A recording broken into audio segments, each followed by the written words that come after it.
Alright, so I'm gonna make this little video to show you how we are gonna study spots with GTOwizard. So drilling hands is good, but the study tool is actually like far more uh efficient. Um, because like when we drill our hands, we get things like piece by piece as we make mistakes, right? Which is actually a really good way to learn, but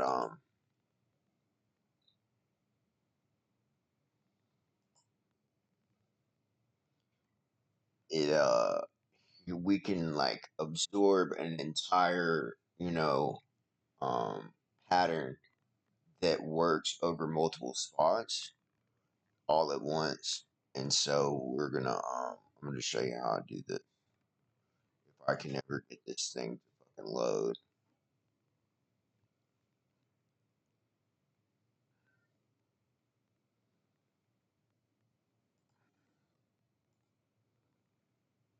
Alright, so now let's say I want to take a spot, right? We'll do big blind versus but the most common spot. I always pick a random flop, right? So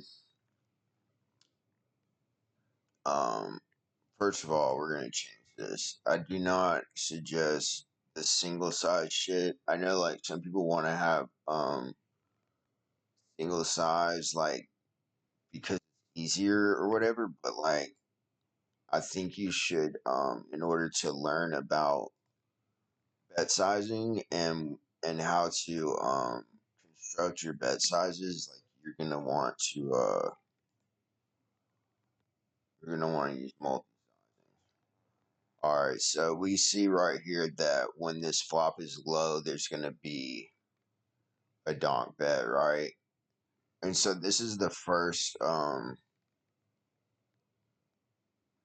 of the first things that I look at. Like I have we're gonna take notes. So I'm gonna make this is also like something you should do when you're studying is just open up a text document and take notes.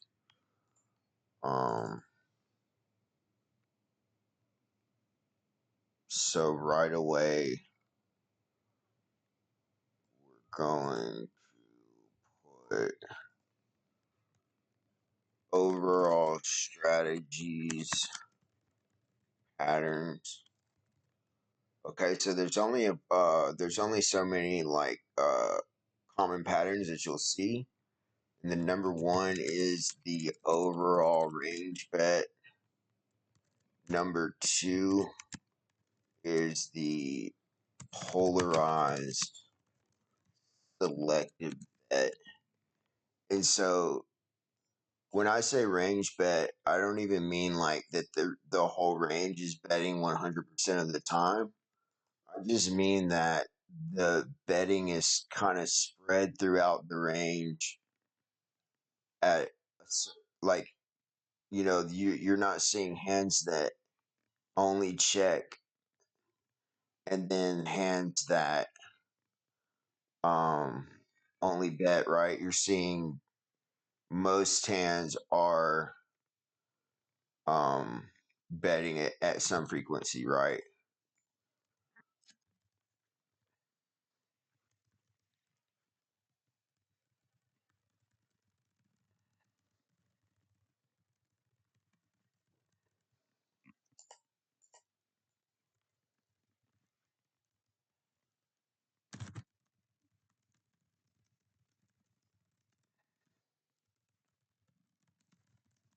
Okay.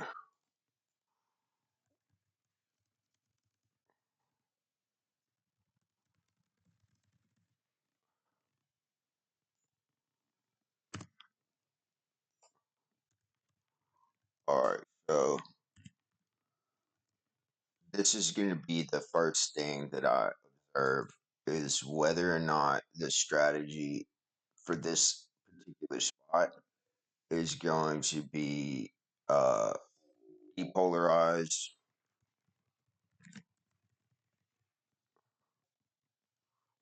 polarized. You do have like other things like mixed, condensed ranges, linear ranges, and shit like that. Those are secondary, really. These are the ones that you'll see the most of.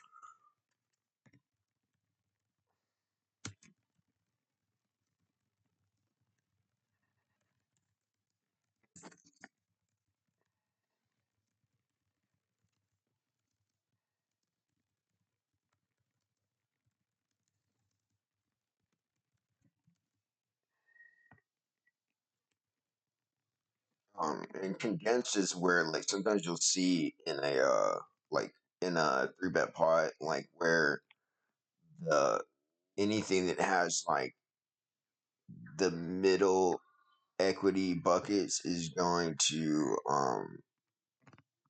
jam, and then the very top of the range and the bottom of the range are checking. That's like it doesn't happen that often, but so this is like once you learn, so like once you learn how these strategies are made, then you can look at a spot and you say, okay, this is the overall strategy, and I already know how these strategies are made by just by looking at the same spots over and over again. So that way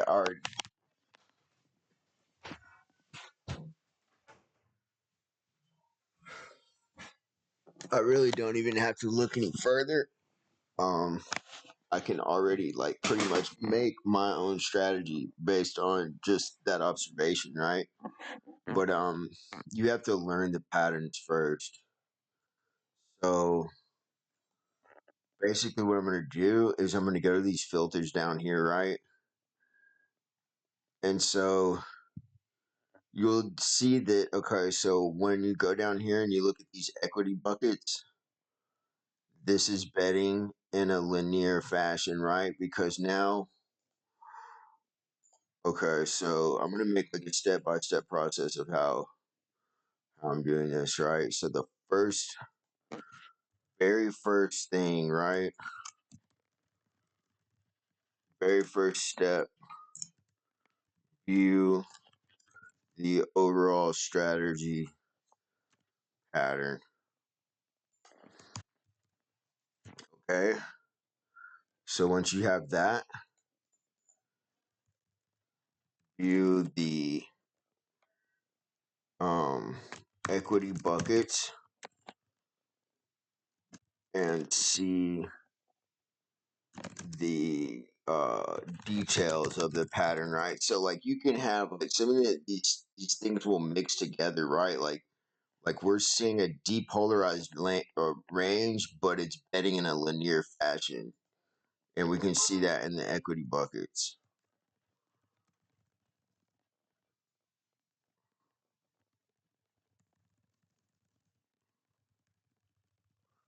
So we always want to see like the most broad picture. It's like painting a picture in real life where you're going to paint the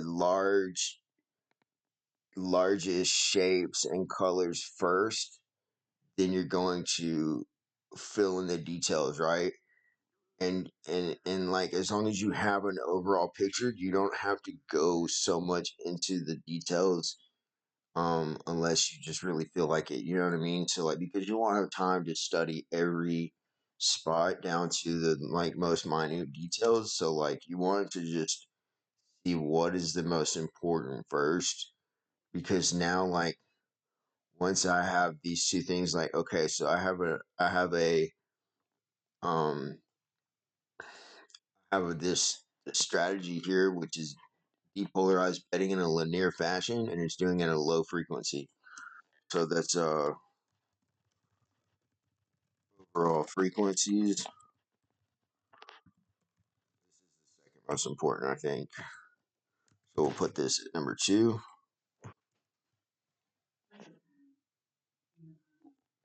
All right, I'll call it. I don't know.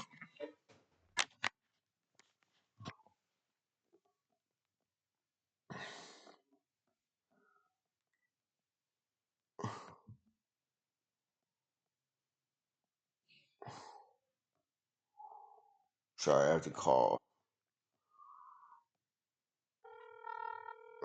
It's ringing.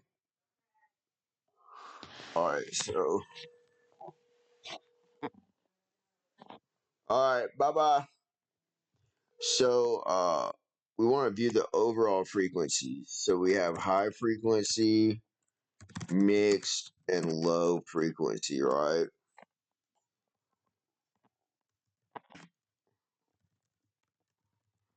I consider it to be like over 50% to range, right? Mixed is mixed, and then low frequency is like what you see here, right? So this is a low frequency, um, linear, depolarized type of bedding. And so when I go to look at the filters, so this is a, you want to use the filters. So this is um, but this is number 2, and now we'll put number 3, and I might change these. I like, I'm kind of just going like along, um, but use the filters to figure out the polarization equity, right? So equity buckets, this is the fastest way to see if it's polarized. Or so when you have this, see how it's moving in a straight line where it's just getting bigger at the top and smaller at the bottom, that's linear bedding. And so polarized bedding looks like um a lot at the top and then a lot at the bottom, and then these middle ones will have like no bedding, right? And then condensed is the opposite. And so and then we can look over here. This is pretty much the same thing. This is this equity buckets. This is just giving you numbers, and this is just using words to describe it, right? Um, so we can go and look at what it considers to be trash hands, right? This is the lowest equity bucket, and this is the second.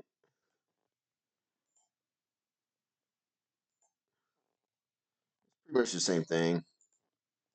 Yeah, trash hands are just, this is like beneath trash, even like, so this is just a little more detailed version of this. And so I'll just go into trash hands first. So these are hands, and you can see it automatically filtered out spades and clubs, right? So you can see right away that we consider clubs and spades suited to be if we don't have a club or a spade, our hand is trash. Okay, but it looks like some of the ace high and king high are not included, right? But anyway, this is getting a little deeper than I want to go right now, right this second, because I'm still so we see right away that there is the near betting. So we figured out our pretty much our entire strategy already. Um, you know, well, I have, because I already know what the betting will look like, but we'll look at the betting for each bucket, right? So we have number 1, figure out the overall strategies. Number 2, um, view the overall betting frequencies. And number 3, use the, well, number 1 and number 2 are pretty much the same. So number 3, use the filters to figure out the polarization. We have linear, polarized, condensed, Okay, and then or mixed. Like sometimes you'll see it'll mix, like it'll have like a linear small bet, and then it'll have like a polarized large bet, and it does this like quite a bit. And you'll see that every like anytime you see a bet size, that bet size will have its own value and bluff according to its size. Like so, the small size has less bluff, right, and more value. Um,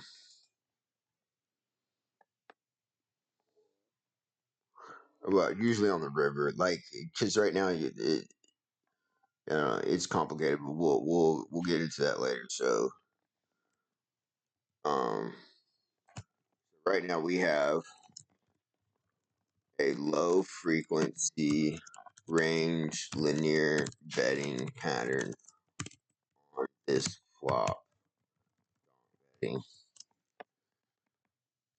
All right, and so now I can let's see, what would I do next? I don't really have like a an order that I go in. I just have all these different tools that I use for studying, and I'm trying to think of them. So, like, usually one of the first things that I will do, right, is I'm gonna look at these suit filters. Um,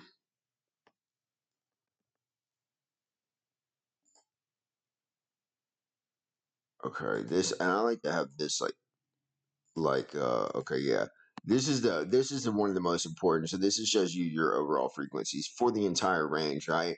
So like, but this will change based on the filters that you give it, right? So like, if I want to say how much am I going to bet when I have spades here?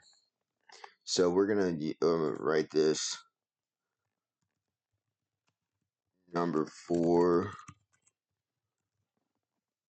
and this is going to be, I think, just a 4-step process. Use the filters to fine tune the ranges and see the frequencies and betting strategy for each category or bucket. All right, and this will be the last step, right?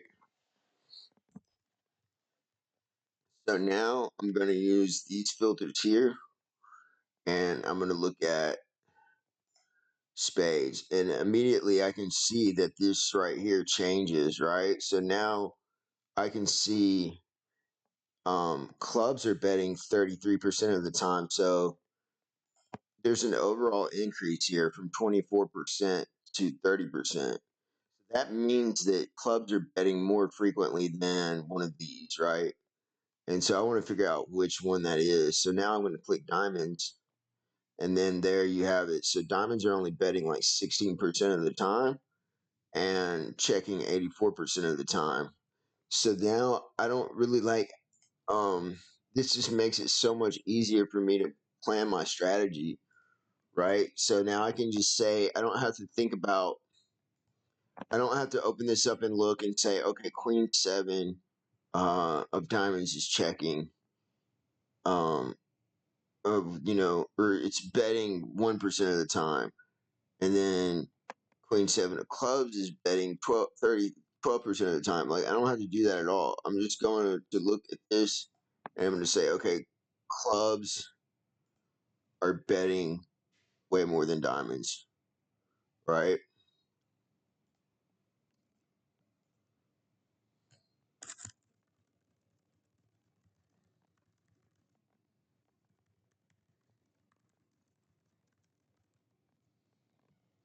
And these patterns like this are going to be true over multiple flops like this. Um, right? Like, I can change this to 6 4 3, right?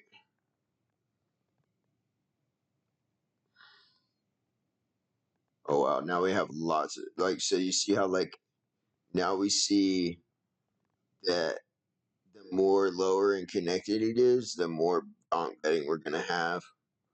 But anyway, um, but like now we can just look at what is the doogie suit here. It's diamonds, right? So, oh no, it's not. It's clubs. Well, we kind of got a bad like this is just everything is betting here. But anyway, we can change it to like 8-5 deuce or something. Okay, yeah.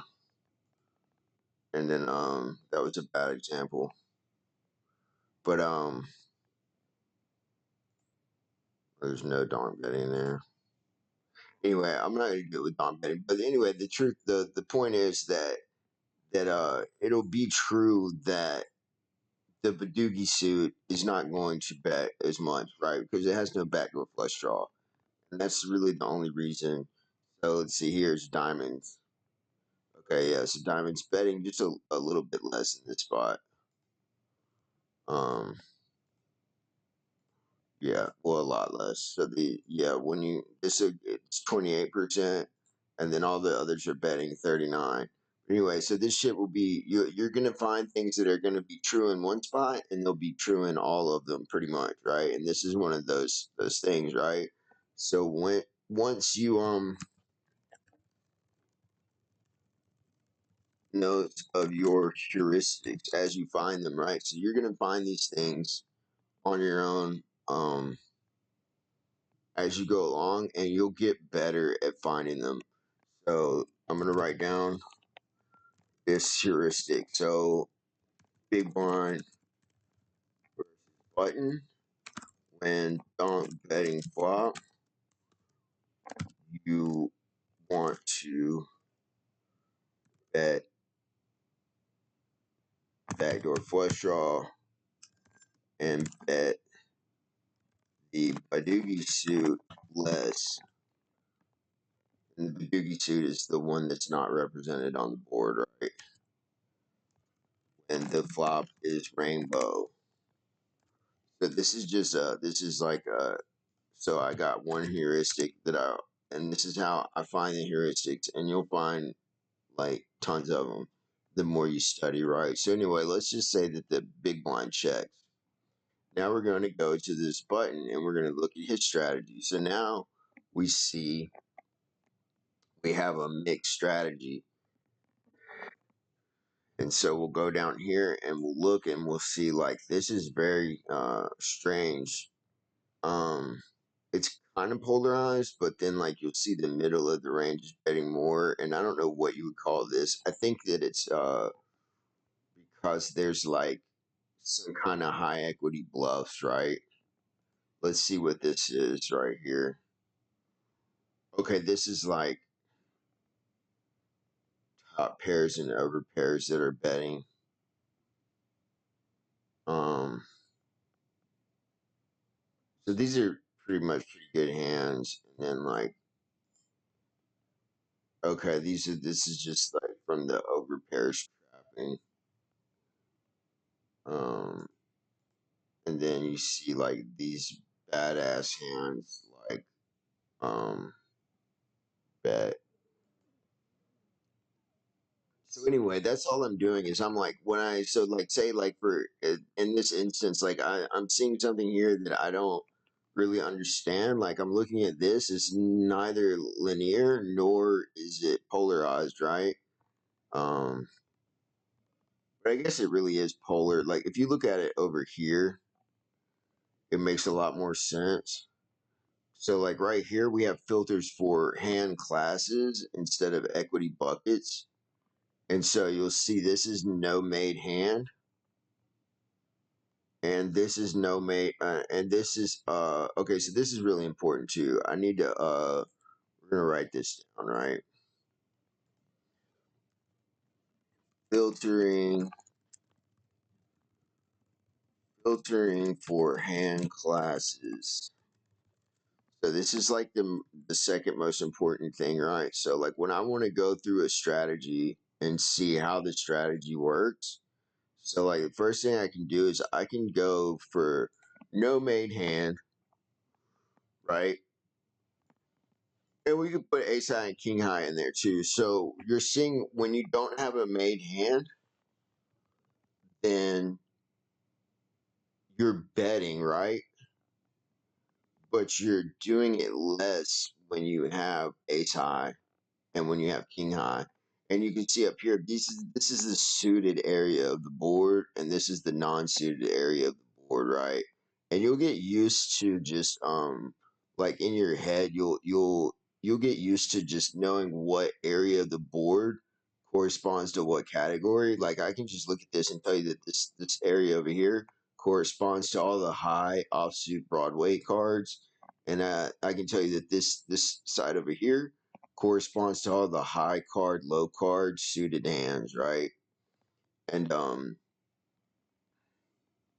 so the reason that this is blanked out is because these were all pairs, right? So this is all the do not have a pair hands, and I can see now that like you're betting when you don't have ace high or king high, right? But you're betting the offsuit aces a little more. So then we could like filter even more. So like we could do this, and then we can filter for our suits again, right? Um, so we can say we know diamonds don't bet as much, right? So now I can filter for diamonds, and now I can see like let's do this, like and then I can look at my overall frequencies up here again, right?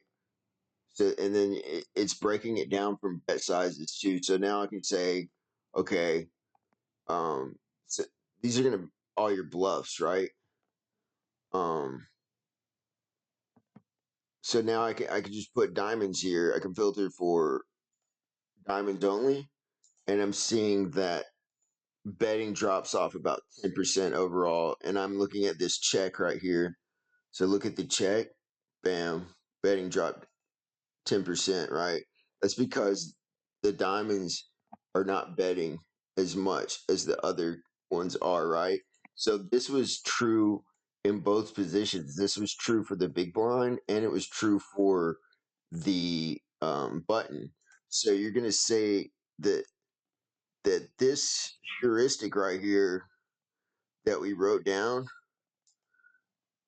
this is going to be a heuristic that is going to be like true throughout the entire game tree. So this is like one of the most important heuristics that you can find, right? It's not applying in just one spot, but it's applying throughout the entire strategy. And you want to find as many of these as possible. And eventually, once you know all these heuristics, everything starts to just fall into place, right?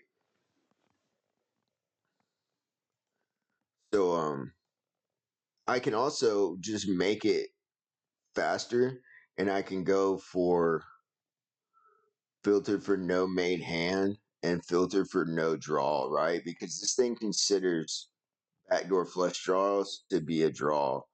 And so I put ace high, king high, and then I put no draw. And you'll see that you're still betting these hands at a pretty high frequency, right? Um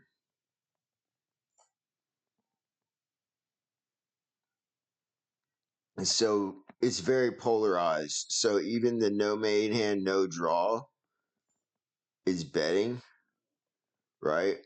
And we'll include ace high and king high. And I can see over here, I'm gonna say, well, I'm gonna bet it 50% of the time, but I'm gonna choose between these two bets, like small or medium size. I'm not gonna have hardly any at all 75% bets, right? So when I have no made hand, no draw, I'm not doing the large bet. So what does do the large bet, right? Well, let's see.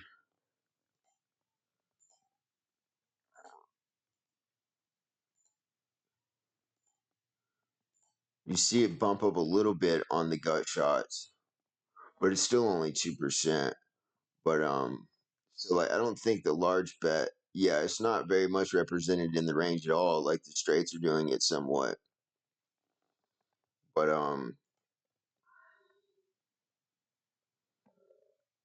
let's see here. I can filter for a certain size, right? And then I can look at it that way. So I can see that I can pretty much, I'm seeing that I can pretty much just ignore this, right? But anyway, I won't get too far. What was I? Oh yeah, I wanted to see. So like we can see what is doing all the checking. Well, low pairs, right? Low pairs, ace high, third pair. So now I'm looking, and I'm just looking at these filters, and I'm kind of seeing like where the anomaly is, right? So it seems to me that 4, 5, and 7 are going to be high, very high frequency bets because see, like when I see like, okay, so this entire category is not betting, right? Unless, but then you see like, wow, all of a sudden we have this high frequency bet, and that's because um, ace 5 and ace 7 correspond to this straight, right? So now I'm going to make another heuristic.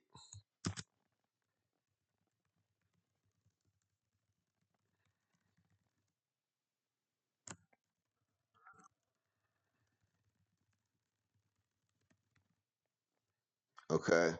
When bluffing, choose cards that are within the straight skeleton. And I already know this heuristic to be true, right? So like when I look here, well, some of these are pairs, but all of the 5 and all of the 7 are betting, right? Because they're gut shots, right? So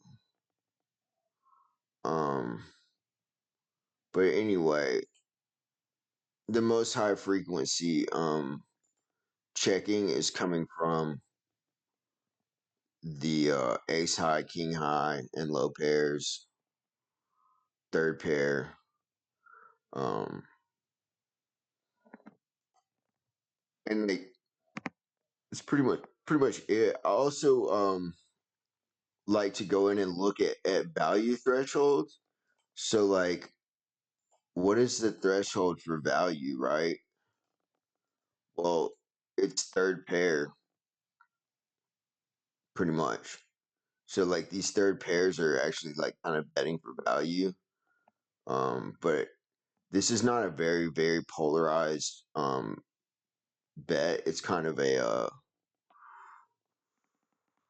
it's kind of in the middle, right? This is like a in the middle of being polarized and being a range bet, and like most strategies are not completely one way or the other. It's going to compound over streets. Um, let's say we take the 50% bet, right, and we get a call. Um, okay, now I'm going to show you aggregate reports. So let's look at aggregate reports next. So you can do this for the flop and the turn, right? Um,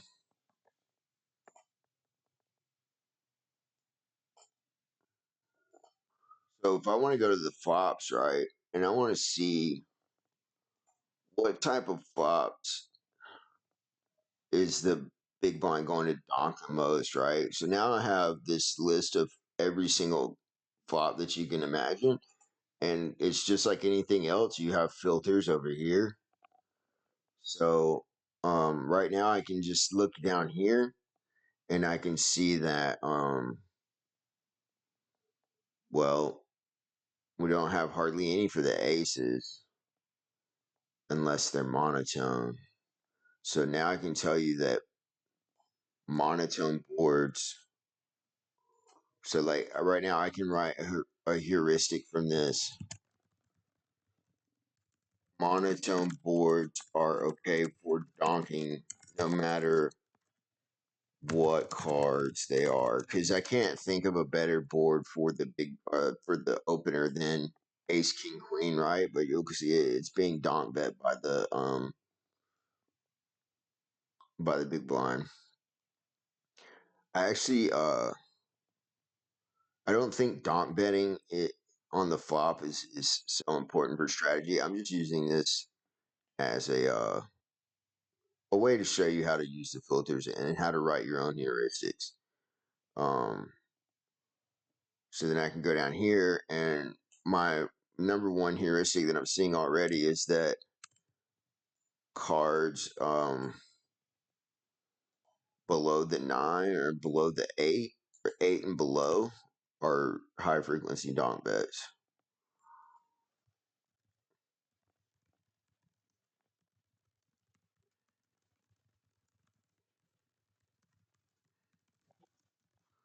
And then pretty much anything you want to know, like after that, you can filter. So I can just filter now for the highest card and watch the frequencies jump. So now it's 16. So it doubled for cards 8 and below. Okay. So then, well, I can say, well, what about monotone only? So it actually didn't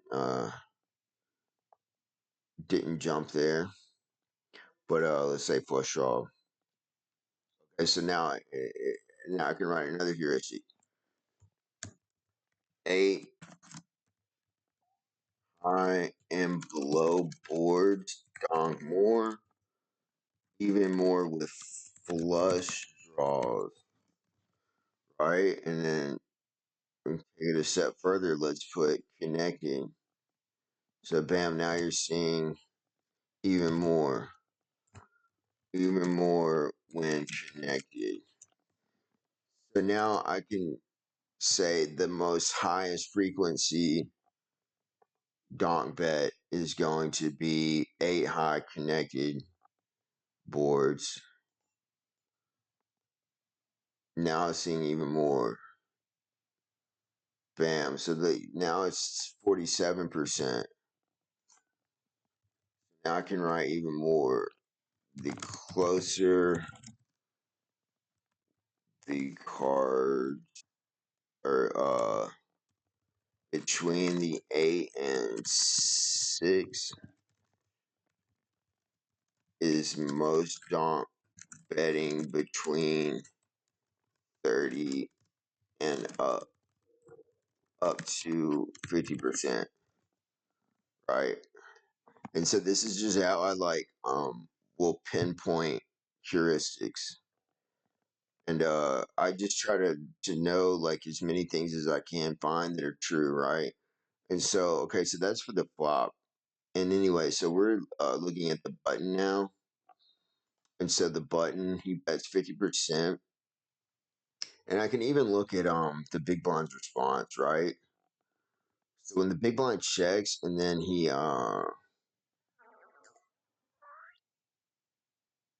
calls, I'll be to go through like one whole pre flop to river just to show how how I'm studying one hand like completely all the way through.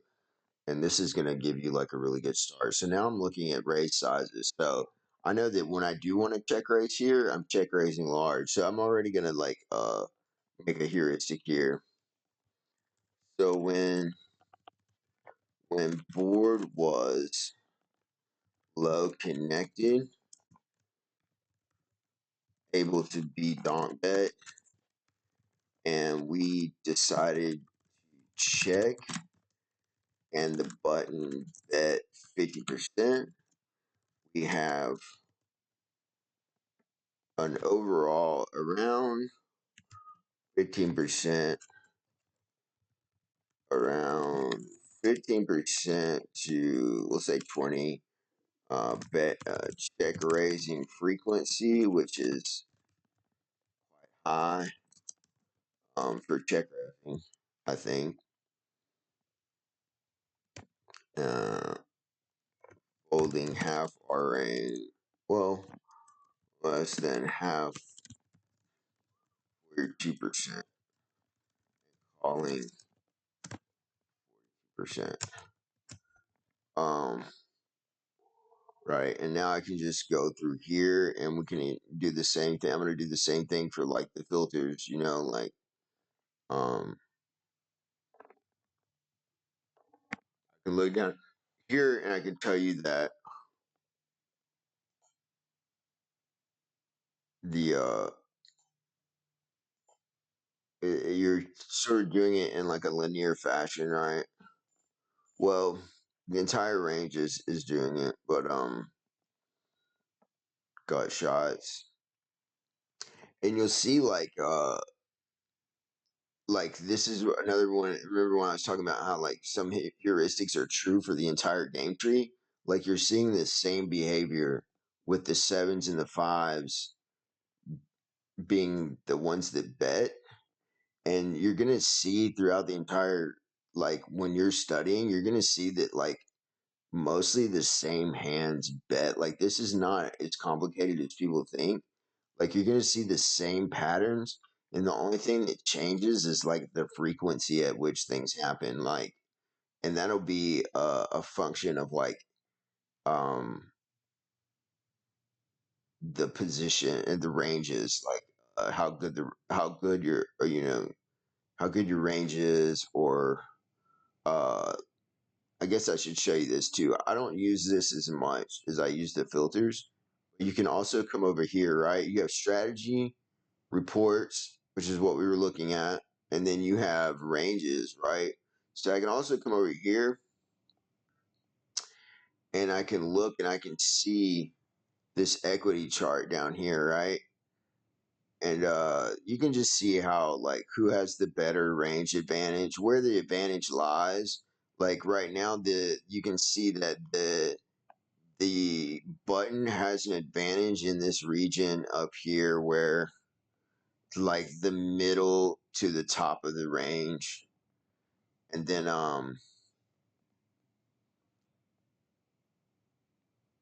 not so much a nut advantage, right? Because the big blind has a lot of nutted hands too on this board. But I don't use this as much. This is like I don't think in terms of like I don't know. I probably don't study the same way or think about hands the same way as everyone else, or maybe even the most optimal way, but not really important. I'm just showing you everything in GTOwizard. So anyway, so like this is how I would study the check ranges, and I can see over here like we're using some ace high, trash aces to bet, and I'm gonna assume. Let's see. Oh wow. Okay, so this is like, and now I can say I can look at this. And I'm thinking to myself like, why is it using this? Well, it's because of the seven, right? So the A7 off is a gut shot, and I can just even filter over here. Um, so you can see like here are the hand classes, right? So you'll see like straight, sets, two pair. These are all like pure, and then over pairs like a nines are not pure. Um, Top pair it's not pure. It's only using like some of the best ones. But then I can see the bluffs. So I'm looking down here. I'm thinking like, okay, so the bluffs are under pairs, which is a seven. Second pair, which is a six. Less low frequency. Third pair is really low frequency. Ace high, and it's using the straight blockers. So then no main hand using the straight blockers, and then like, see here's the straight skeleton that I'm talking about. So 2, 3, 5, 7, 9, jack. They all come in close, and then like some of them have like, see these have like two, right? A five and a deuce or whatever. Um, but anyway, you see the five and the seven and the nine are like the most frequent, and like hands like this are just folding. But anyway, the video is getting kind of long, but I think you get the gist of it, right? So like I'm just gonna go through here and I'm gonna look at the overall. This is my overall frequencies, right? And these are my filters. And I just use the frequency. I use the filters to see the frequencies, and then I use this over here to see the really minute details, right? And let's look at oh yeah, I do want to show you turn reports. So now this is like one of the most useful things. Like, so now I can see, and this is a really good way to see what turn cards are good for you and which ones are not. So like right away, I can tell you now that these. So like when you see, this is donk betting from the big blind on the turn, right? So like um most people won't have this in their strategy, and I don't think it's important to have it in your strategy. Donk betting is like hard to pull off correctly, and it only adds like a little bit of EV. But I use this to see what cards are good for big blind. So like he's gonna donk bet on cards that just made like it changed who was winning overall. So like now I can see that like this board pairing, a four is really good for the big blind. And all of these cards that were like the ones that we saw in the betting frequency, those are the same ones that are going to be good for the big blind, right? And then these cards up here are not because they don't really connect with the straight. The card I can just tell you like cards that connect to the straight are going to be good for the big blind. And then so let's just say he checks, and now I can see, bam. So now I can see what the betting strategy is going to look overall without even having to go into it. And now I can see that these very dark ones are very large bets, and you see this area over here. This is check. So I can look and tell you that when the three comes out, I'm going to be betting a very polarized strategy on the turn. I can tell you that like turn strategy polarizes more. That's a heuristic that you're going to see throughout the entire game tree. So I can say turn on turns we polarize more than the flop overall, right? So it's just that's a basic truth about the game. But you know, and then you could go and you look at every turn. You know, if you want, you see one that you think is interesting, and you say, okay, well, what happens when we get this ace of spades? Then now I see, okay, now I'm looking at a very polarized um,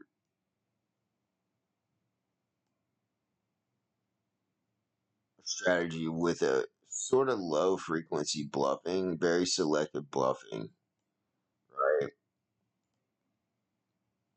And we're using overbets. So overbets come out on the turn, right? Um, this is also a way.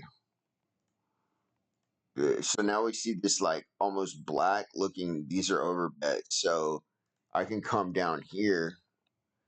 And now I think it's a good idea to take note of what types of hands overbet the flop or overbet the turn. And I think it's pretty interesting to note that like when you have 8-6-4 and then you get 2 or 3, you're gonna start overbetting as the button, right? Which like most people are not gonna like do this. So like this is good to implement in our strategy. So I'm gonna write down heuristics heuristics for low connected boards. All right. And then so like what's even crazier is like I can click here and I can, this is the randomized cards, and I can just click this, right? And now this is going to change according to this. Bam. And so now I can say, I can write another heuristic, and this is how I go through heuristics very fast. When board was low connected rainbow, there was much overbetting on certain turn cards. When board was monotone, there was very little over betting on turn cards.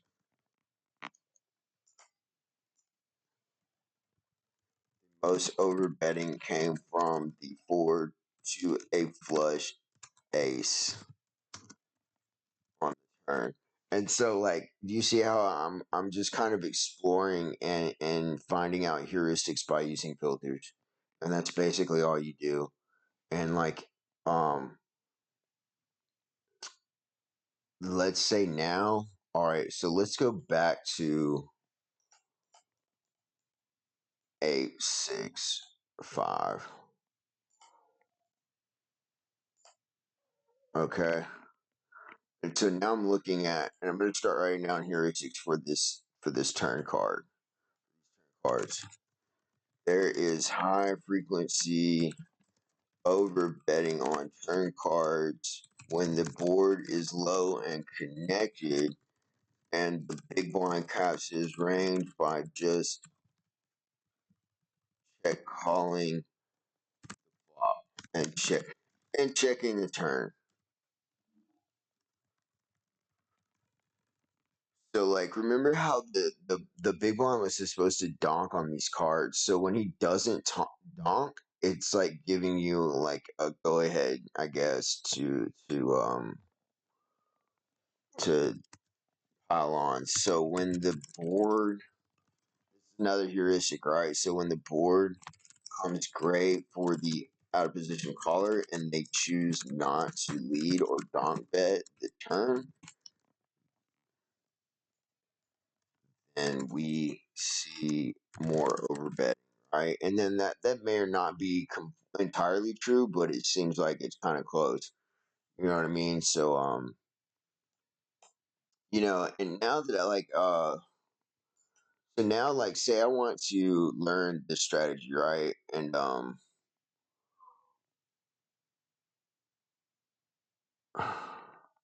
so what's not good for me? The not good for me like is like the 7 kind of or not good for overbetting. And so now like say I want to learn how to let's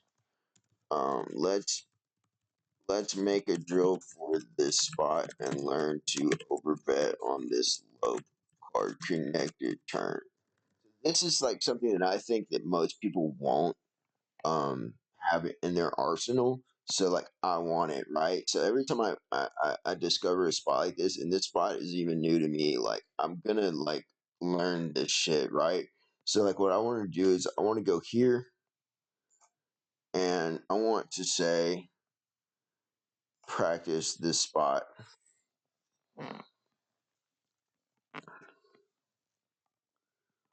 right?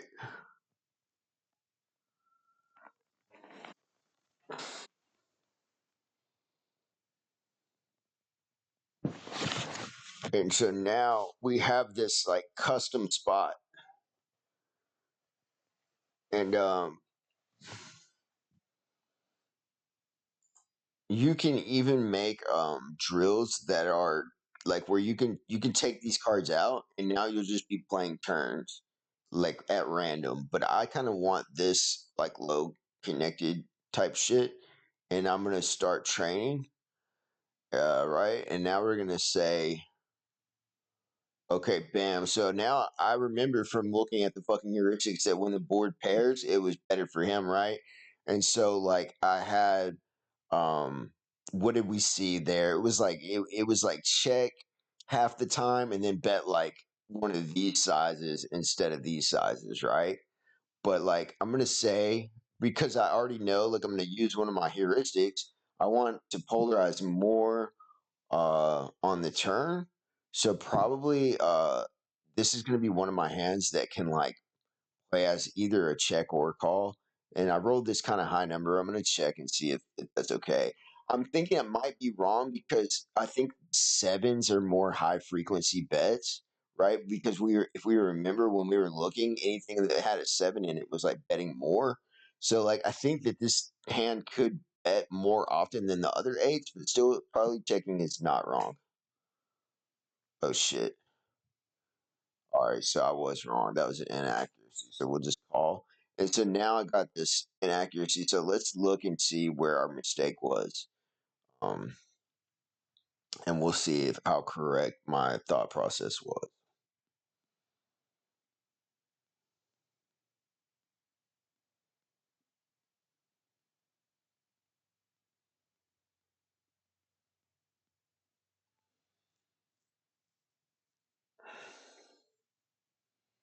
Okay, so the four did have some overbetting, but not quite as much. I think the other ones just have like a lot, but this is still quite a bit of overbetting.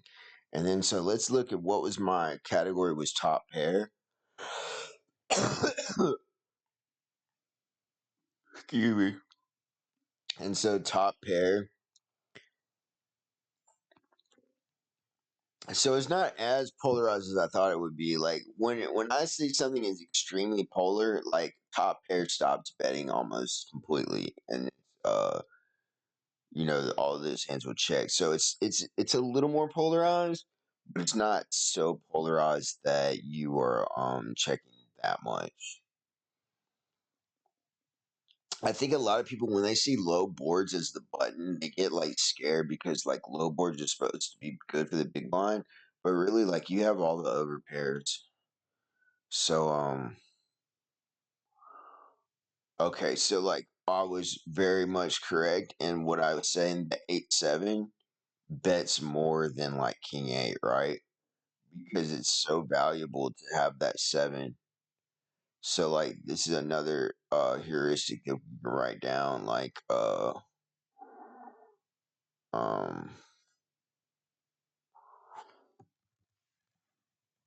having having top pair with straight blocker was more valuable on the turn than having top pair with second best kicker, and even bet more than top pair,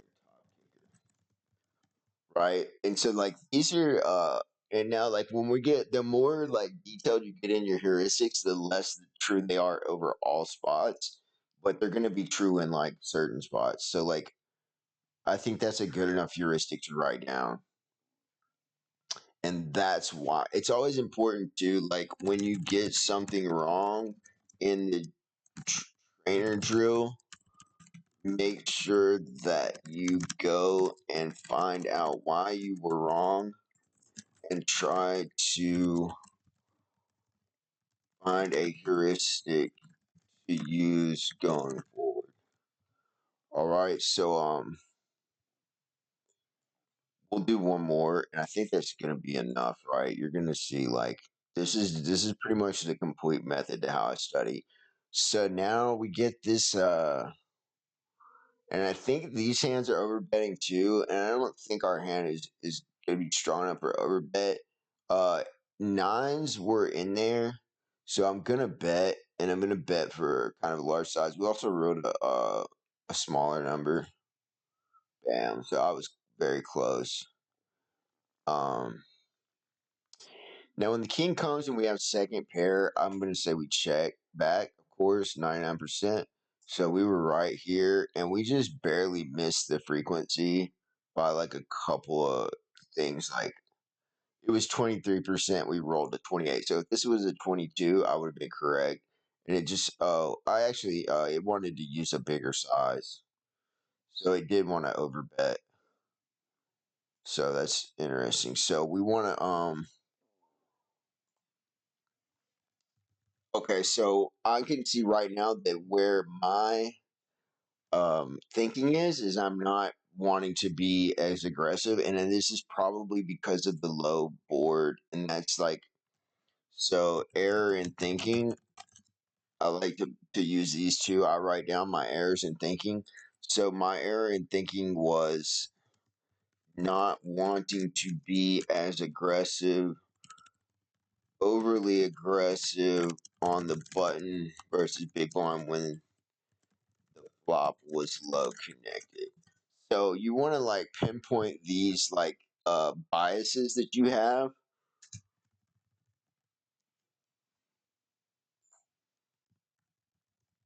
So you want to find your biases and your errors in thinking, and So from now on, like I come to the turn and I don't want to bet, I'm gonna probably bet if I don't know the answer, right? This one, so I think if I remember, twos and threes were like the like had the most over bet. This is like so like there's so many things going on with my hand, bro, that I'm like I have no idea. Like having the ace of diamonds is good, but being second pair and that this is a four to a straight now doesn't seem like betting is all that great. Um, but my bias was to not bet, right? So let's go for the bet. Oh no, that was wrong. This is a very hard spot that we've come to here. Let's just check this back. All right, so what was our mistake on the turn? Okay, so this hand did not bet. Um, Pretty easy to see why. All right, so on the four, we did have some overbetting, and I don't think that the Sam would come for the overbet. Yeah, so it has no good qualities that we were saying. Like if this was Queen seven, then we would consider it, but it's not, and we just fold. All right. Now we have Jack seven, and we picked up those. So I'm going to say this is going to be one of the ones that overbets. Right. Let's go for the huge overbet. Bam. All right. So we got that right. And now we got the flush. So of course we're just going to go all in, right? And let's look at this river, and this is going to be the last thing we look at. I think you're going to be able to do this now on your own, like since I've given you like the template. Um, so when I look at river spots, it's different from everything else, right? Because like there's nothing more to do, right? So like we can just look and we can see like okay, so I'm shoving, like shoving is my number one, or large betting is number one. Either all in or large bet. There is no small bet, right? So, and then like we want to take heuristics on lines. So this is the bet line. Bet. So in line, bet. On the river, there was no small betting. It was all in or large bet or check. And then 67%, or let's just say 70% of range was checking. And then I'm going to look and see what my value threshold. This is where looking at value thresholds is going to be the most important, right? Because we can look and we can see like two pairs not even good enough to to to um to bet again on the river, right? Value threshold was two pair plus, and all the bluffs came from ace high.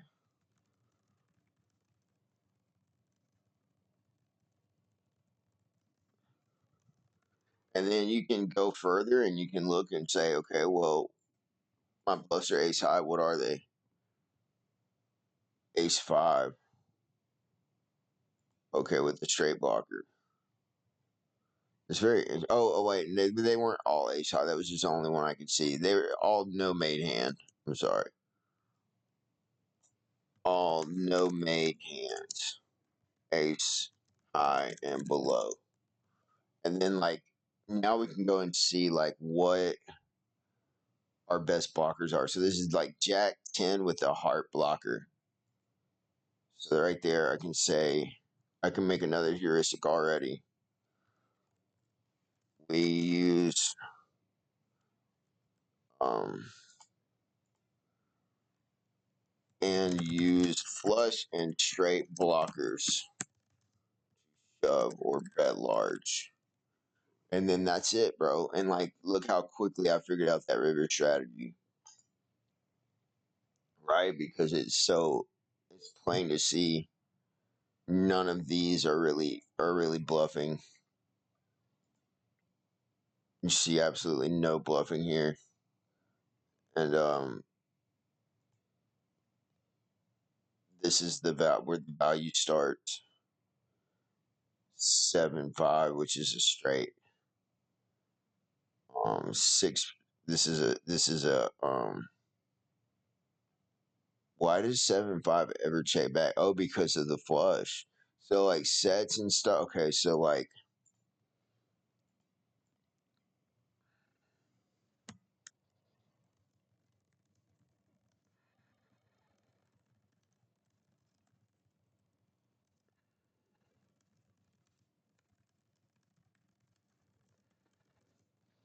All right. So anyway, and then you can keep going, and like, however, like if I wanted to look even further, I would look and see like how do I determine when to bet my straight and when not to, et cetera, et cetera. I can see, I can go through here and look at is there any like is there any bias towards different suits, right?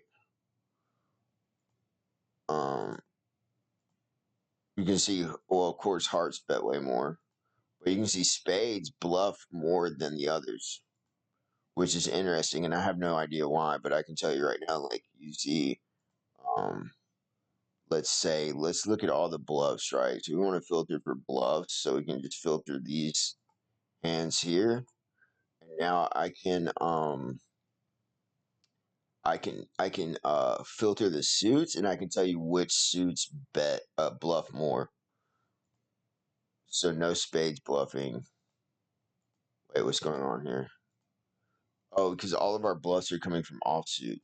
So let's see. Okay, so spades 34, hearts 26, diamonds 22. Okay, so it does not like to bet with clubs as much.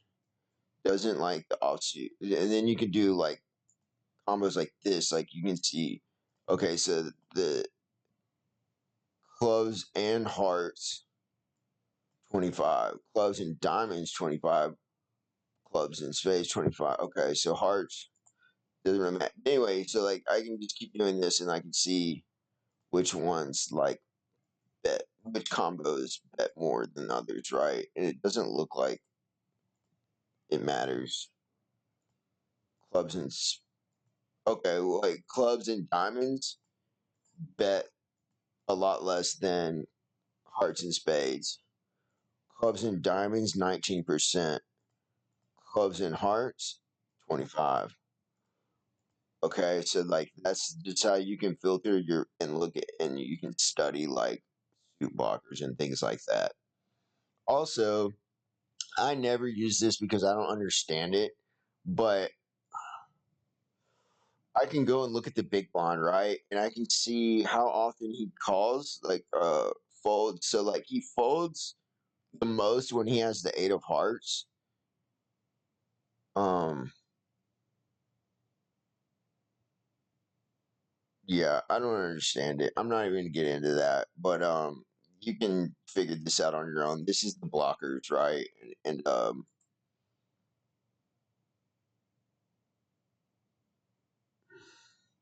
says if your opponent holds the 8 of hearts, your fold frequency will increase. So that means having the 8 of hearts is a very good card to have. But then you'll see over here, like, it doesn't. Okay, yeah, it does. You'll see, okay, so, like, see how, like, it goes all in when it has the 8 of hearts, but it doesn't when it has this combo of clubs and diamonds. So anyway, that's just like it gets more and more advanced. The deeper you go, it's a pretty large rabbit hole, and people like fucking Don Corleone or Linus, they just are really fucking good at studying this shit. And what's surprising to me is that they did it before GTOwizard, which means they use like a traditional solver, which is fucking crazy. But anyway, that's I'm gonna end the video there. If you have any questions, just ask me.